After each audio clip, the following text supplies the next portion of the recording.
আসসালামু আলাইকুম। সম্মানিত সুধীমণ্ডলী, আমরা সূরা ইউসুফের 11 নম্বর আয়াত থেকে আলোচনা শুরু করব ইনশাআল্লাহ। আউযু বিল্লাহি মিনাশ শাইতানির রাজিম। ক্বালু ইয়া আবানা মা লাকা লা তা'মান্না আলা ইউসুফা ওয়া ইন্না লাহু লানাসিহুন।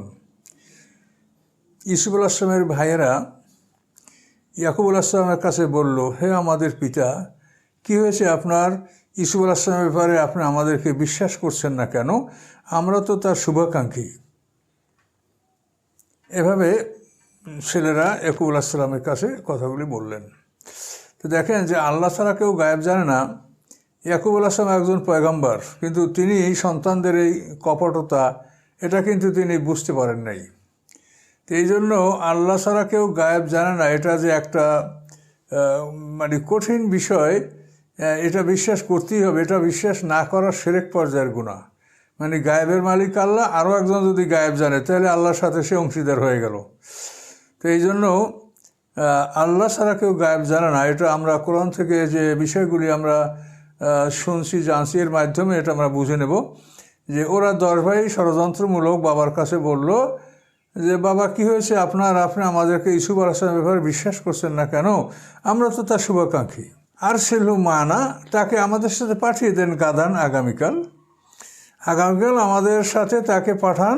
ইয়ারতা ও ইয়ালাভ, সে প্রচুর খানা খাবে। রাতা অর্থ পশুর খাদ্যকে রাতা বলা হয়। এর থেকে ইয়ারতা মানে খাবে। এখানে যে সমস্ত অনুষ্ঠানে মানুষ একটু বেশি করে খায়, ভালো খায়, আনন্দ উৎসব করে খায়, এই ধরনের খাদ্যের ব্যাপারে রাতা শব্দ ব্যবহার করা হয়। তাকে আমাদের সাথে আগামী দিন পাঠান, সে খাবে, খেলা করবে। ওয়াইন্না লাহু লাহাফিজুন, এবং আমরা নিশ্চয়ই তার সংরক্ষণকারী থাকবো, হেফাজতকারী হব, তার কোনো অসুবিধা হবে না। কলা ইয়াকুব আলাইহিস সালাম বললেন, ইন্নাহু লায়াহজুনুনি আন তাযহাবু বিহি, নিশ্চয়ই আমি দুশ্চিন্তাগ্রস্ত হচ্ছি যে তোমরা তাকে নিয়ে যাবে। এ ব্যাপারে আমি দুশ্চিন্তায় পতিত হচ্ছি, আর আমি ভয় করছি যে তাকে কোনো বাঘে খেয়ে ফেলবে। আজ যাবো মানে মনের কল্পনায় একটা বাঘ, সেই বাঘ এটাকে বলা হয় আলিফলামে আহাদে জেহেনি, অর্থাৎ মনের মধ্যে তার একটা কল্পনা বাঘ, যে কোনো একটা বাঘে তা খাবে। তো তাফসীর কাকা বলেন, অন্ত মানু গাফিলুন, এবং তোমরা তার থেকে থাকবে অমনোযোগী। তোমরা গাফেল থাকবে, বেখেয়াল থাকবে, এমন অবস্থায় তাকে একটা বাঘে খেয়ে ফেলবে, এরকম একটা ভয় হচ্ছে। তাফসীর কাকা বলেন যে ইয়াকুব আলাইহিস সালাম কিছুদিন আগে স্বপ্ন দেখেছিলেন যে ইউসুফ আলাইহিস সালামকে একটা বাঘে আক্রমণ করেছে। এই স্বপ্ন দেখার পরেই তার মনের মধ্যে বিষয়টা তোলপাড় করছিল যে আসলে এরকম কোনো বিপদ হবে কি না। কলু, সন্তানরা বলল, ইউসুফ আলাইহিস সালামের 10 ভাই বলল, লায়ন আকালাও দেবু অনাহানু উসবা, তাকে যদি বাঘে খায় তো আমরা তো একটা বিরাট দল, অর্থাৎ আমরা 10 জনের একটা দল। ইন্নাল্লাহ খাসিরুন, তাহলে তো আমরা সবাই ক্ষতিগ্রস্ত হব। আমরা সবাই ক্ষতিগ্রস্ত না হওয়া পর্যন্ত তাকে বাঘে খেতে পারবে না। এভাবে পিতার সাথে তারা বাক্য বিনিময় করে পিতাকে রাজি করে পরের দিন ইউসুফ আলাইহিস সালামকে নিয়ে তারা রওনা করলো, এবং বাড়ির থেকে 3 ফরসাখ অর্থাৎ অন্তত 9 মাইল দূরে তারা চলে গেল। রওনা করার পূর্বক্ষণে তারা ইউসুফ আলাইহিস সালামকে এক ভাই কাঁধে লয়, আর এক ভাই অপেক্ষা করে, আবার সে নামিয়ে কাঁধ থেকে নামালে আর এক ভাই কাঁধে লয়। তাকে এমন আদর করছে যে মনে হয় একেবারে খুব চরম আদরের বস্তু। এভাবে ইউসুফ আলাইহিস সালামকে নিয়ে তারা যখন ইয়াকুব আলাইহিস সালামের চোখের আড়াল হয়ে গেল, তখন তাকে এক ভাই কাঁধে ছিল, সে তাকে জমিনে ফেলে দিল। ফেলে দেওয়ার পরে এখন ওরা এত দ্রুত চলছে যে ইউসুফ আলাইহিস সালাম তাদের সাথে চলে পারছে না। সে 12 বছরের ছেলে সে। তো এরপরে ওরা ইউসুফ আলাইহিস সালাম কাঁদছে যে তোমরা ধীরে চলো, আমাকে নিয়ে যাও। কিন্তু বরং ইউসুফ আলাইহিস সালামের তারা উপকার বা তার সহানুভূতিশীল হবে তো দূরের কথা, ইউসুফ আলাইহিস সালামকে তারা মারলো। এখন এক ভাই যখন মারে আর এক ভাইয়ের কাছে সাহায্য চায়, তো যার কাছে চায় সেও মারে। এইভাবে তারা 10 ভাই এমনভাবে ইউসুফ আলাইহিস সালামকে পিটিয়েছিল যে তার জীবন বিপন্ন হওয়ার মানে জীবন বিপন্ন হওয়ার সম্ভাবনা হয়েছিল। তো এভাবে যখন তাকে ব্যাপকভাবে তারা কয় ভাই পিটালো, তখন ইয়েহুজ বড় ভাই বলল যে দেখো তোমরা পিটিয়ে তাকে হত্যা করো না, তোমাদের সাথে তো আমি প্রতিশ্রুতি নিয়েছি যে তোমরা তাকে হত্যা করবে না, কাজেই তোমরা তাকে পিটিয়ে হত্যা করো না। তো এইভাবে ইসুফ আলাইহিসসালামকে নিয়ে ওরা দূর প্রান্তে গেল। তাদের গৃহ আবাসস্থল থেকে অন্তত মানে 3 ফরসাখ অর্থাৎ 9 কিলোমিটার দূরে তারা গেল, যে সেখানে একটা প্রান্তর, যে প্রান্তরে লোকাল মানে মানুষজন বসবাস করে না, সেটা কোনো মানুষের বসবাস করার জায়গা নয়, পরিত্যক্ত একটা মাঠ, এবং সেই মাঠে একটা কূপ ছিল। সেই কূপের পানি ভালো না, রাখালরাও সেখানে যাতায়াত করতো না, মানুষেও সেই কূপের পানি পান করতো না। এরকম একটা কুয়া, এই কুয়ার কাছে ইসুফ আলাইহিসসালামকে নিয়ে গেল। অতঃপর আইয়া জালুফি গায়াবাতুল জুব্বে, এবং সিদ্ধান্ত নিল যে কুয়ার গভীরে তাকে নিক্ষেপ করা হবে। গায়াবাত হলো কুয়ার ওই অংশটা যে অংশ তাকাইলে দেখা যায় না চোখে, অন্ধকার, এখানে তাকে ফেলে দেবে, এই সিদ্ধান্ত নিল। ইসুফ আলাইহিসসালামকে ফেলার চেষ্টা করছে, সে হাত দ্বারা কুয়ার কিনারা ধরে রাখতেছে, চিৎকার করছে, কাঁদছে, কিন্তু কেউ তাকে উপকার করছে না। শেষ পর্যন্ত তার হাত বাঁধলো এবং তার পোশাক খুলে ফেললো। তখন সে অতি আফসোস করছিল যে ভাই আমাকে উলঙ্গ করবেন না, কিন্তু কিছুই শোনে নাই। ওকে মানে ইসুফ আলাইহিসসালাম হাত বেঁধে উলঙ্গ করে রশিতে বেঁধে কুয়ার ভিতরে ফেলছিল। তখন অর্ধ দূরত্ব পর্যন্ত যাওয়ার পরে ওরা রশি কেটে দিতে চেয়েছিল, কিন্তু ইহুজ মানা করছে, যেভাবে করলে সে মরে যাবে। আবার কোনো ভাইরা বলছিল যে পাথর মেরে হত্যা করব, কিন্তু ইহুজ বাধা দিয়েছে সর্বক্ষেত্রে। কিন্তু তারা কেউ তার প্রতি কোনো, ইহুজ ছাড়া অন্য কোনো ভাইরা তার প্রতি কোনো সহানুভূতি বা দয়া দেখায়নি। তো তাকে যখন এভাবে কুয়ায় নিক্ষেপ করা হলো, আল্লাহ তাআলা জিবরাইল আমিনকে পাঠিয়ে দিলেন, যে এবং জিবরাইল আমিনের মাধ্যমে ইসুফ আলাইহিস সালাম বিষয়টা অবহিত হলেন যে তোমাকে এখান থেকে বহিষ্কার করা হবে, তোমাকে ইজ্জত দেওয়া হবে, এবং এরাই তোমার কাছে একদিন উপস্থিত হবে অপমানিত অবস্থায়। তো আল্লাহ বলেন, ওয়াওহাইনা ইলাইহি, আমি ইসুফ আলাইহিস সালামকে ওহীর মাধ্যমে জানিয়ে দিলাম, লাতুনাব্বিয়ান্নাহুম বিআমরিহিম হাদা, তুমি তাদেরকে এই কথার খবর তাদেরকে শোনাবে যে তোমরা এই কাজ করছিলে না। হুম লা ইয়াশউরুন, কিন্তু তখন তারা জানতে পারবে না, বুঝতে পারবে না যে তুমি ইসুফ আলাইহিস সালাম বলছো। তুমি জানবে কিন্তু ওরা জানতে পারবে না। এমন অবস্থায় তাদের এই কর্ম সম্পর্কে তুমি একদিন তাদেরকে অবহিত করবে, সেই দিন তারা লজ্জিত হবে। এটা আল্লাহ ইসুফ আলাইহিস সালামকে জানিয়ে দিলেন। তাফসীর কাকা বলেন যে ইসুফ আলাইহিস সালামকে কুয়ায় ফেলে দেওয়ার পরে কুয়ার মধ্যে পানি ছিল, কিন্তু আল্লাহর পক্ষ থেকে একটা পাথর ভেসে উঠল। উনি পাথর উপরে দাঁড়ালেন, উলঙ্গ অবস্থায় ছিলেন। আল্লাহ তাআলা জিবরাইল আমিনকে বললেন যে তুমি যাও, ইসুফ আলাইহিস সালামের ঘরে একটা মাদুলি আছে, ওই মাদুলির মধ্যে একটা পোশাক আছে, জান্নাতের পোশাক। ওই পোশাকটা হচ্ছে ইব্রাহিম আলাইহিস সালামকে নমরুদ যখন আগুনে ফেলেছিল উলঙ্গ করে, তখন ইব্রাহিম আলাইহিস সালামকে যে জান্নাতের পোশাক দান করা হয়েছিল, এই পোশাকটা ইব্রাহিম আলাইহিস সালামের কাছে ছিল। ইব্রাহিম আলাইহিস সালামের ইন্তেকালের পরে লোকান্তরে এই পোশাকটা তার ছেলে ইসহাক আলাইহিস সালামের কাছে ছিল। যেহেতু ইসমাইল আলাইহিস সালাম ছিলেন মক্কা অঞ্চলে নির্বাসিত, আর ইব্রাহিম আলাইহিস সালাম ছিলেন সিরিয়াতে, এই জন্য, আর ইসহাক আলাইহিস সালামও সিরিয়ায় ছিলেন। তো এই জন্য এই পোশাকটা ইসহাক আলাইহিস সালামের কাছে ছিল। ইসহাক আলাইহিস সালাম থেকে এই পোশাকটা পেয়েছে তার ছেলে ইয়াকুব আলাইহিস সালাম। ইয়াকুব আলাইহিস সালাম এই পোশাকটা একটা মাদুলির মধ্যে ভরে ইসুফ আলাইহিস সালামের গলায় উনি লটকিয়ে দিয়েছিলেন। তো এই কবচটা কিন্তু তার গলায় ছিল। তো এরপরে জিবরাইল আমিনকে আল্লাহ বললেন যে ওই মাদুরের মধ্যে পোশাক, ইব্রাহিম আলাইহিস সালামের সেই জান্নাতি পোশাক, এটা বের করে ইসুফ আলাইহিস সালামকে পরিয়ে দাও। তো কুয়ার মধ্যে ইসুফ আলাইহিস সালামকে এই পোশাক পরিয়ে দেওয়া হয়েছিল, এবং এই পোশাক সম্পর্কে আমরা সামনে আরও অনেক তথ্য আমরা জানতে পারবো। তো এই পোশাকের বিষয়টা, এটা যে সত্য, তার কারণ এটা আপনি সামনে জানতে পারবেন যে এই পোশাকের বিষয়টা সত্য। তার কারণ ইসুফ আলাইহিস সালাম যে বাড়ির থেকে বের হয়ে আসলেন, এই কুয়ায় নিক্ষিপ্ত হলেন, মিশরে গোলাম হিসাবে বিক্রি হলেন, তারপরে জেলখানায় ঢুকলেন, তারপরে জেলখানায় ঢোকার পরে বের হলেন এবং মিশরের রাষ্ট্রীয় ক্ষমতা লাভ করলেন। এরপরেই ইসুফ আলাইহিস সালাম যখন তার পিতা এবং আত্মীয় স্বজনদেরকে মিশরে নিয়ে আসার জন্য বললেন, তখন ইসুফ আলাইহিস সালাম এই জামাটা বের করে বলছিলেন যে ইযহাবু বিকামিসি হাজা, তোমরা আমার এই জামাটা নিয়ে যাও, ফালকুহু আলা ওয়াজহাবি, এই জামাটা আমার পিতার চোখে নিক্ষেপ করো ফারতাদ্দা বাসিরা, সে দৃষ্টিশক্তি লাভ করবে। তাহলে এখন দেখেন এই জামাটা অবশ্যই তার গলায় ছিল মাদুলিতে, যদি না হয় তো ইউসুফ আলাইহিস সালাম যে বাড়ি থেকে তাকে যে বের করে নিয়ে আসলো তারপর তো আর কোনোদিন বাড়ি যান নাই, তাহলে এই জামাটা সে কোথায় পেলেন?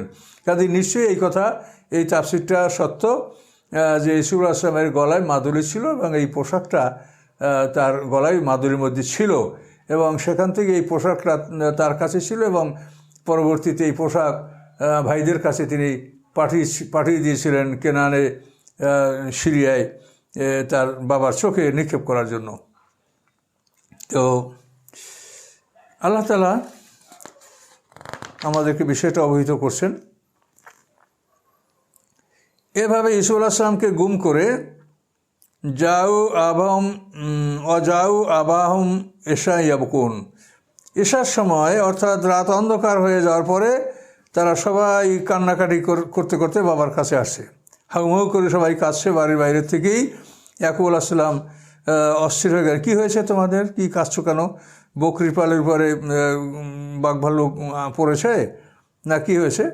তখন ওরা বলল কল ইয়া আবানা, তারা বলল হে আমাদের পিতা, ইন্না জাহাবনা নাস্তাবিকু, আমরা দৌড়ের প্রতিযোগিতা করতেছিলাম, ও তারাকনা ইউসুফ এন্দা মাতায় না, এবং ইউসুফ আলাইহিস সালামকে আমরা আমাদের মালাসপাবের কাছে তাকে রেখে গিয়েছিলাম।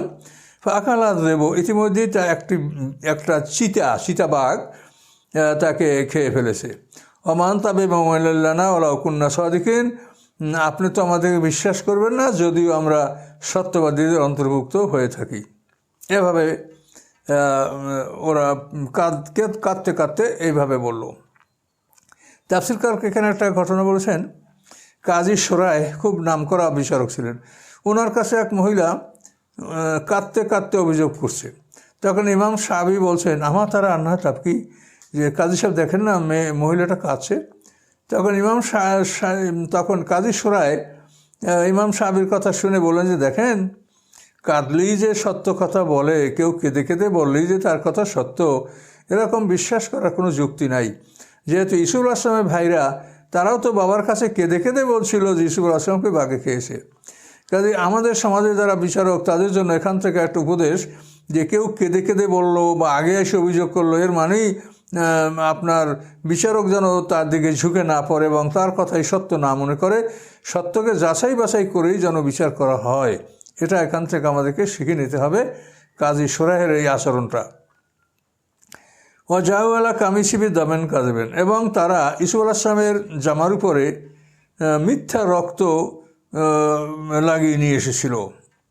মিথ্যা রক্তেতে জামাটাকে সিক্ত করে ভিজিয়ে তারা এই জামা নিয়ে আসছিল। ইয়াকুব আলাইহিস সালাম বললেন যে ওর জামা কাপড় কোথায়? তখন ওরা ওই তার জামা পোশাক দিল, তাতে রক্ত মাখা। তারা একটা বকরি জবাই করে সেই বকরির রক্ত জামা কাপড়ে মেখে এই জামা কাপড় নিয়ে আসছিল। তো এই জন্য দামেন কাজে বলা হয় মিথ্যা রক্ত। তো ইয়াকুব আলাইহিস সালাম বললেন কলা বাল সাবুলাত লাকুম আনফুসুকুম, বরং তোমাদের মন তোমাদেরকে এই ধরনের কাজ করার জন্য তোমাদেরকে উদ্বুদ্ধ করেছে, এটা সত্য নয়। ফাসাবরুন জামিল, আমার জন্য ধৈর্য ধারণ করা উত্তম। আল্লাহুল মুস্তাআনু আলা মা তাসিফুন, এবং তা আমরা তোমরা যা বলছো এ ব্যাপারে আমি আল্লাহর কাছে সাহায্য প্রার্থনা করছি। তো এখানে ইয়াকুব আলাইহিস সালাম বললেন যে তোমরা নিজেরা পরিকল্পনা করে এটা করেছো, এটা সত্য নয়। কেন? উনি ওই জামাটা পরীক্ষা করে দেখলেন যে জামাটা কোথা থেকেও সেরা না। তখন তিনি ছেলেদেরকে বললেন যে বলো কত সুন্দর মানে বুদ্ধিমান চিতাবাঘে আমার ইউসুফকে খেয়েছে, যে তাকে আক্রমণ করেছে কিন্তু জামাটাও ছেড়ে নাই। বাঘে আক্রমণ করলে তো জামা ছিঁড়ে টুকরো টুকরো হয়ে যাবে, কিন্তু জামাটা সেরা না, অথচ তাকে বাঘে খেয়েছে, তাহলে খুব বুদ্ধিমান বাঘেই আমার ছেলেকে খেয়েছে। তখন ইয়াকুব আলাইহিস সালাম নিশ্চিত হয়েছে যে ইউসুফ আলাইহিস সালামকে বাঘে খায় নাই। এই জন্যই তিনি এই বিষয়ে আল্লাহর কাছে সাহায্য প্রার্থনা করলেন এবং দীর্ঘকাল তার এই ধৈর্যের পরে অন্তত এই কুয়া নিক্ষেপ করার 40 বছর পরে ইউসুফ আলাইহিস সালামের সাথে ইয়াকুব আলাইহিস সালামের সাথে পুনরায় সাক্ষাৎ হয়েছিল মিশরে। এখন ইউসুফ আলাইহিস সালামকে ওরা এভাবে কুয়ার মধ্যে ফেলে দিল। এখন ইয়েহুস বড় ভাই, সে আইসা ওই দেখে যে ওখানে আছে না মরে গেছে, ওই উপর থেকে খাদ্য নিক্ষেপ করতো। এইভাবে 3 দিন পর্যন্ত ইয়াহুস এটা দেখভাল করত। কিন্তু 3 দিন পরে আর ওই কুয়া তাকে পাওয়া যাচ্ছিল না। কি হলো দেখেন, অজাত সাইয়ারাতুন, একদল ভ্রমণকারী আসলো। এই ভ্রমণকারীরা মাদায়েন থেকে মিশরে যাবে, কিন্তু তারা পথ ভুলে এই মাঠে আসছে। মানে সবই আল্লাহর কুদরত। পথ ভুলে এই মাঠে আসে, এটা তাদের নিয়মিত রাস্তা না। এবং পথ ভুলে আসার পরে এখানে তারা পানির জন্য কুয়ার কাছে লোক পাঠালো। তো জাত সাইয়ারাতুন একটা ভ্রমণকারী কাফেলা, একটা বাণিজ্য কাফেলা আসলো এবং তারা তাদের ওয়ারেদাহম মানে পানি সংগ্রহকারীকে তারা সেখানে পাঠালো। কাফেলার জন্য যে পানি সংগ্রহ করে তাকে ওয়ারেদ বলা হয়, তাকে পাঠানো হলো। ফাদলা দালওয়াহু, সে তার বালতিটি নিক্ষেপ করলো। বালতিতে রশি লাগায়া বালতি ফিট করে কুয়ার নিচে বালতিটা সে আস্তে আস্তে বালতিটা ছেড়ে দিল। বালতি পেয়ে ইউসুফ আলাইহিস সালাম ওই বালতির রশি শক্ত করে ধারণ করলো এবং যখন তারা ওই রশি টেনে যখন ডাঙ্গায় তুললো, কুয়ার বাইরে যখন নিয়ে আসলো, তখন দেখলো যে একটা বালক, 12 বছরের সুন্দর চেহারা একটা বালক, কল ইয়া বুশরা। তখন তারা কলা, তো ওই যে ব্যক্তি পানি আনার জন্য গেছিল, তাফসীরে তার নাম বলা হয়েছে মালিক বিন জার। তো কলা ইয়া বুশরা, সে বললো, হায় সুসংবাদ, হাজা গোলাম, এই যে একটা সুন্দর ছেলে। গোলাম সাধারণত নাবালেক বাচ্চাদেরকে বলে, অ্যাডলসেন্ট, কিশোর যারা, তাদেরকে আরবিতে গোলাম বলা হয়। গোলামের পরে সাব, যুবক। তো এই ইউসুফ আলাইহিস সালাম সেই রশি ধরে, শক্ত করে ধরে রশি টেনে উঠানো হলো। তিনি বেরিয়ে আসলেন। আসার পরে ওরা বললো যে, হায় খুব সুন্দর একটা ছেলে, ও আসার রূপে দাতান, এবং তাকে তারা পণ্যের মতো লুকালো। অর্থাৎ পণ্য যেরকম মানুষ হেফাজতে লুকিয়ে রাখে, ওইভাবে তাকে একটা পণ্যের মতো লুকিয়ে রাখলো, যাতে কাফেলা বা বাণিজ্য কাফেলা অন্যান্য লোকেরা হয়তো শেয়ার না হয়, অংশীদার না হয়, বা কেউ দেখে না ফেলে, হয়তো কারো পলাতক গোলাম হলে মালিক তাকে নিয়ে যাবে। এই জন্য তাকে তারা একটা পণ্য সমতুল্য মনে করে তাকে তারা লুকিয়ে রাখলো। আল্লাহু আলিমুম বিমা ইয়ামালুন, আল্লাহ তাআলা তাদের সমস্ত আমল সম্পর্কে জানেন, বরং আল্লাহর পক্ষ থেকেই সব হয়ে থাকে। তো সম্মানিত সুধী, তৃতীয় দিনে এসে তৃতীয় দিনের পরে 4 দিন ইহুদ যখন দেখতে পায় না, তখন তারা ইউসুফ আলাইহিস সালামকে খুঁজতে লাগলো। শেষ পর্যন্ত ওই কাফেলাকে তারা পেল এবং কাফেলার মধ্যে তারা ইউসুফ আলাইহিস সালামকে দেখতে পেয়ে তারা বলল যে, এটা আমাদের পলাতক গোলাম, আমাদের থেকে পালিয়ে এসছে, এই গোলামটার এইরকম স্বভাবই পালানোর। তো এখন ওদের ইচ্ছা, ভাইদের ইচ্ছা যে ইউসুফ আলাইহিস সালাম বাবার চোখের আড়াল হয়ে দূরে কোথাও চলে যাক, এটা হলো তাদের মনের ইচ্ছে। এখন তাদের সাথে ওভাবেই কথাবার্তা হচ্ছে যাতে একটা বেচা কেনার পর্যায়ে যায়, যে এ গোলাম পালাতক গোলাম, আমরা একে বেছে ফেলবো, রাখবো না, এই কথা শোনে না ইত্যাদি। এভাবে একটা মনোভাব নিয়ে তারা ওই মালিক বিন জারের সাথে তাদের কথা বিনিময়, বাক্য বিনিময় হচ্ছিল। শেষ পর্যন্ত এক পর্যায়ে সারাহু বিসামানান বাকসেন, তারা ইউসুফ আলাইহিস সালামকে নিকৃষ্ট মূল্যে, সামান্য মূল্যে তারা বিক্রি করলো। বিক্রিত উদ্দেশ্য না, উদ্দেশ্য হলো ইউসুফ আলাইহিস সালামকে দূরে নিক্ষেপ করা। দারাহিমা মাদুদা, এই গোনা কয়েকটা দেরহামের বিনিময়ে তাকে ভাইয়েরা, ইউসুফ আলাইহিস সালামের ভাইয়েরা বিক্রি করেছিল। ওয়াকানু ফীহি মিনাজ জাহিদিন, এবং তারা ছিল তার ব্যাপারে মানে পরিত্যাগকারী, যে তাকে পরিত্যাগ করতে পারলেই হলো, দূরে সরাতে পারলেই হলো, বাবার চোখের আড়াল করতে পারলেই হলো। ওয়াকানু ফীহি মিনাজ জাহিদ, তারা ছিল পরিত্যাগকারী। তাফসীরকাররা বলেন যে মালিক বিন জার ওই কয় টাকায় বেচবে, শেষ পর্যন্ত ওই 20টা দিরহাম তাদেরকে দিল। 20 দিরহামের বিনিময়ে মালিক বিন জার ইউসুফ আলাইহিস সালামকে খরিদ করলো।